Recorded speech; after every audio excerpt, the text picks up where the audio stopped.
వికారాబాద్ జిల్లా బీజేపీలో అసమ్మతి జ్వాల మొదలైంది. జిల్లా బీజేపీ అధ్యక్షుడిగా డాక్టర్ రాజశేఖర్ను అధిష్టానం నియమించగా ఆయన నాన్ లోకల్ అంటూ సీనియర్ నాయకులు అభ్యంతరం చెబుతున్నారు.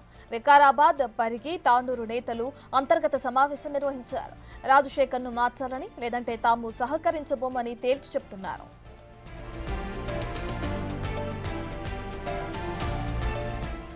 పూర్తి డీటెయిల్స్ మా ప్రతినిధి వెంకట్ అందిస్తారు. Right Venkat, over to you. Ratna, బీజేపీలో సంస్థాగత ఎన్నికలు నిర్వహించుకుంటున్నటువంటి నేపథ్యం ఉంది. దాదాపు ఇప్పటికే మొత్తం 38 జిల్లాలు బీజేపీ తెలంగాణ రాష్ట్రంలో 38 జిల్లాలు విభజించుకున్నది.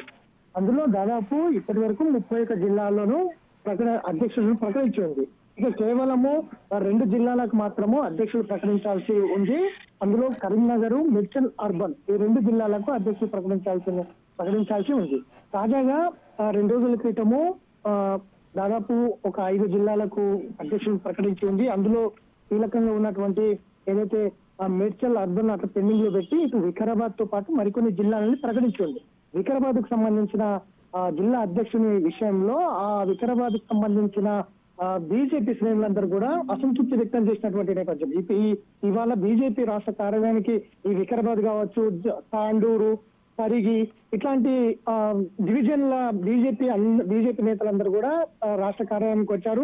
రాష్ట్ర నాయకత్వంతోనే తెలుసుకుంటాం. ఖచ్చితంగా ఎవరైతే వికారాబాద్ జిల్లాకు అధ్యక్షుడు ప్రకటించినటువంటి రాజశేఖర్ నాన్ లోకల్ కి ఏ విధంగా ప్రకటిస్తారు, ఆయన బీజేపీ పార్టీకి సంబంధం లేని వ్యక్తి ఏ విధంగా ప్రకటిస్తారంటూ కూడా ఇవాళ వికారాబాద్ కు సంబంధించిన పార్టీ శ్రేణులందరూ కూడా రాష్ట్ర కార్యాలయానికి వచ్చారు. రాష్ట్ర నాయకత్వంతో చర్చలు జరిపారు.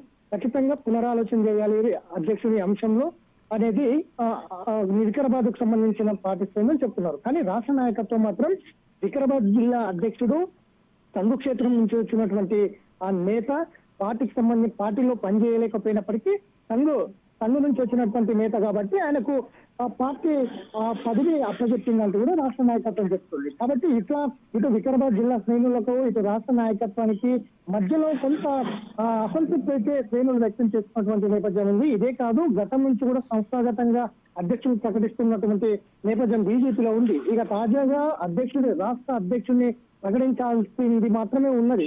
ఇవాళ రేపు అంటూ కూడా ఈ పార్టీ అధ్యక్షుడు ఎప్పుడు ప్రకటిస్తారనేది కూడా ఒకవైపు చర్చ జరుగుతున్నటువంటి నేపథ్యంలో ఇప్పుడు జిల్లాల అధ్యక్షుల విషయంలో మాత్రం గతం నుంచి కూడా అంటే గందరగోళ పరిస్థితులు నెలకొన్నటువంటి నేపథ్యం ఉంది. చాలా జిల్లాలు వ్యతిరేకిస్తున్నాయి. నాన్ లోకల్కి ఎట్లా ఇస్తారు, ఇతర పార్టీల నుంచి ఎట్లా ఇస్తారు, కొత్త నేతలకు ఎట్లా ఇస్తారు, పాత నేతలకు ఇవ్వాలి, పాత నేతలకు ఎట్లా ఇస్తారు, కొత్త నేతలకు ఇవ్వాలి అంటూ కూడా గతం నుంచి అంత అసహనం వ్యక్తం అవుతున్నటువంటి నేపథ్యంలో రాష్ట్ర నాయకత్వం దీని మీద పునరాలోచన చేస్తుందా లేదా అనేది అయితే చూడాలి.